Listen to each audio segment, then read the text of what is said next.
Hi అండి. అందరికీ నమస్కారం. Welcome to my channel. ఈ వీడియోలో తెలంగాణ ప్రభుత్వ ఉద్యోగులకు, పెన్షనర్లకు దసరా కానుక వచ్చేసింది. 2 డీఏల విడుదలకు సీఎం మరియు డిప్యూటీ సీఎం ఫైనల్. పూర్తి వివరాలేంటో ఈ వీడియోలో తెలుసుకుందాం. వీడియోని ఎక్కడే గాని స్కిప్ చేయకుండా ఎండ్ వరకు చూడనప్పుడే ఇన్ఫర్మేషన్ పూర్తిగా అర్థమవుతుంది. వీడియో చూస్తున్న ప్రతి ఒక్కరు వీడియోకి లైక్ చేయండి ఫ్రెండ్స్. అలాగే ఈ వీడియోని తోటి ఉద్యోగ పెన్షన్ మిత్రులతో అయితే షేర్ చేయండి. కొత్తగా మన ఛానల్ చూస్తున్నవారు ఇంకా సబ్స్క్రైబ్ చేసుకున్నట్లయితే మన ఛానల్ వెంటనే సబ్స్క్రైబ్ చేసుకోండి. దీని ద్వారా నేను చేసే లేటెస్ట్ వీడియోస్ అన్నీ మీ వరకు రీచ్ అవుతాయి. ఇంకా ఆలస్యం చేయకుండా వీడియోలోకి తెలుపుదాము. ఎంప్లాయీస్‌కు 2 డీఏలండి. దసరా కానుక ఇచ్చేందుకు ప్రభుత్వం సిద్ధం.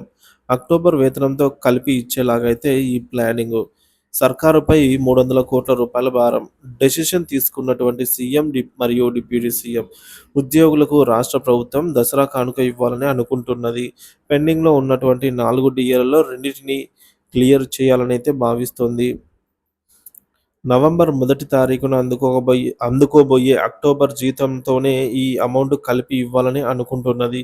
ఈ మేరకు ఆర్థిక శాఖ కసరత్తు చేస్తున్నది. 2 డీఏలను క్లియర్ చేస్తే సర్కారుపై 300 కోట్ల రూపాయలు అదనంగా భారం పడనుంది అని ఆఫీసర్లు ప్రాథమిక అంచనా వేశారు. అయితే గత బీఆర్ఎస్ ప్రభుత్వంలో 2022 జూలై నుంచి డీఏలు పెండింగ్‌లో ఉన్నాయి.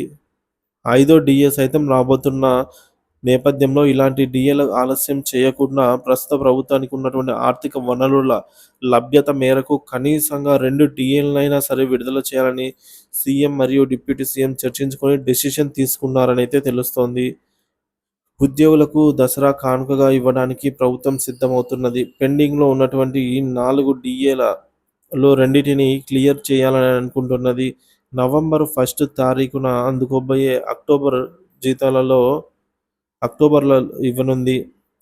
ప్రభుత్వం పైన 300 కోట్ల రూపాయల అధిక భారం అయితే పడనుంది. రాష్ట్రంలోని లక్షలాది కుటుంబాలు ఉత్సాహంగా జరుపుకునే దసరా పండుగ కానుకగా ఈ ప్రకటన చేయాలని భావిస్తున్నది.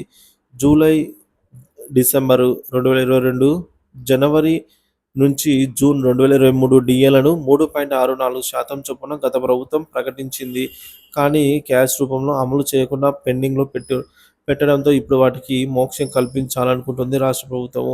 బీఆర్ఎస్ సర్కారులో డీఏలకు నోచుకోలేకపోయిన ఉద్యోగులు కనీసం ఇప్పుడైనా ఆ కల సాకారం అవుతుందనేమో అని ఆశతో ఉన్నారు. ఇదే విషయాన్ని 2 రోజుల క్రితం డిప్యూటీ సీఎం బట్టి విక్రమార్కను కలిసిన సందర్భంగా తెలంగాణ ఉద్యోగుల జేఏసీ ప్రతినిధులు ప్రస్తావించారు. ఎంప్లాయీస్ ఫ్రెండ్లీ ప్రభుత్వంగా వ్యవహరిస్తున్నందున సమస్యల పరిష్కారంపై దృష్టి సాధిస్తామని, తప్పకుండా సానుకూలంగా నిర్ణయం తీసుకుంటామని క్లారిటీ ఇచ్చారు.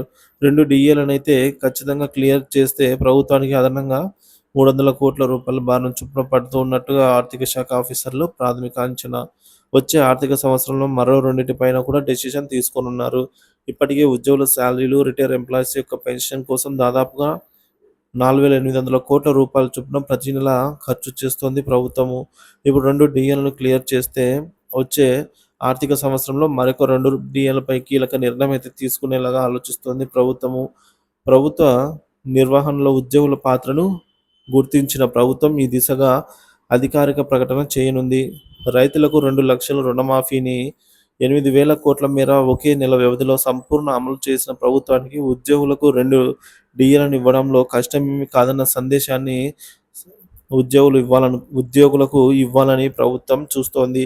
ఈ రెండిటిని క్లియర్ చేస్తే ఇంకా జూలై నుంచి డిసెంబర్ 2023, జనవరి నుంచి జూన్ 2024 పెండింగ్‌లో ఉంటాయి. మరికొన్ని రోజుల్లో కేంద్ర ప్రభుత్వం డీఏ ప్రకటించగానే రాష్ట్ర సర్కారు కూడా అదే లైన్‌లోనే అనౌన్స్‌మెంట్ చేయవలసి అయితే ఉంటుంది.